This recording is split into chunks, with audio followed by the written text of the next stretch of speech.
आज के इस वीडियो में हम जानेंगे कि एमएस एक्सेल में एवरेज फार्मूला क्या है और इसका यूज हम किस तरीके से करते हैं।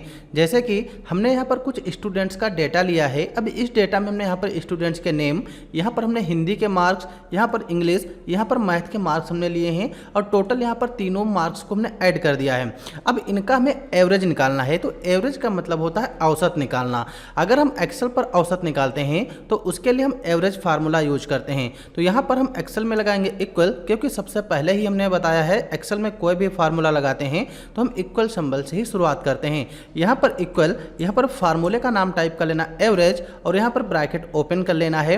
अब यहाँ पर एवरेज हमको टोटल निकालना है 3 सब्जेक्ट का, क्योंकि हमने यहाँ पर नॉर्मली 3 ही सब्जेक्ट लिए हैं। जैसे कि हमने हिंदी, इंग्लिश, मैथ तक हमने सब्जेक्ट लिए हैं। अब इन तीनों सब्जेक्ट के जो मार्क्स हैं वो इस तरीके से सेलेक्ट करना है और ब्रैकेट को बंद करके यहाँ पर इंटर कर देना है। तो अभी यहाँ पर नेहा का जो एवरेज निकल कर आया है 88 निकल कर आ गया।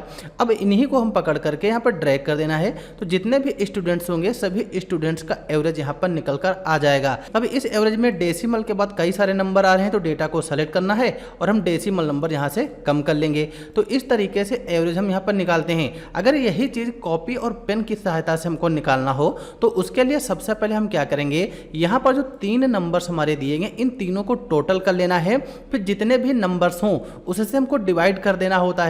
जैसे कि यहाँ पर 264 जो दिया गया, अगर इसका औसत नॉर्मली हम निकालते हैं तो सबसे पहले यहाँ पर इक्वल लिखेंगे। 264 जो आया है इसका एड्रेस देना है, क्योंकि नेहा को 3 सब्जेक्ट में 264 नंबर मिले हैं और यहाँ पर डिवाइड कितने से करना है, 3 से, क्योंकि यहाँ पर हिंदी, इंग्लिश और मैथ 3 ही सब्जेक्ट हैं, इसलिए 3 से डिवाइड और इंटर कर देना होता है। टोटल एवरेज निकल कर आ जाएगा। तो एवरेज निकालना है तो बहुत ही सिंपल होता है। उसके लिए जितने भी नंबर्स हों सभी नंबर्स का टोटल निकालना होता है।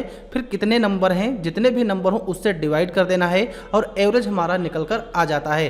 तो इस तरीके से एमएस एक्सेल में एवरेज फार्मूले का काम होता है और एवरेज फार्मूला जो होता है औसत निकालने के लिए इस्तेमाल किया जाता है। तो चलिए हम नेक्स्ट वीडियो में जानेंगे एवरेज ए फार्मूले के बारे में कि एक्सेल में एवरेज ए फार्मूले का काम क्या है।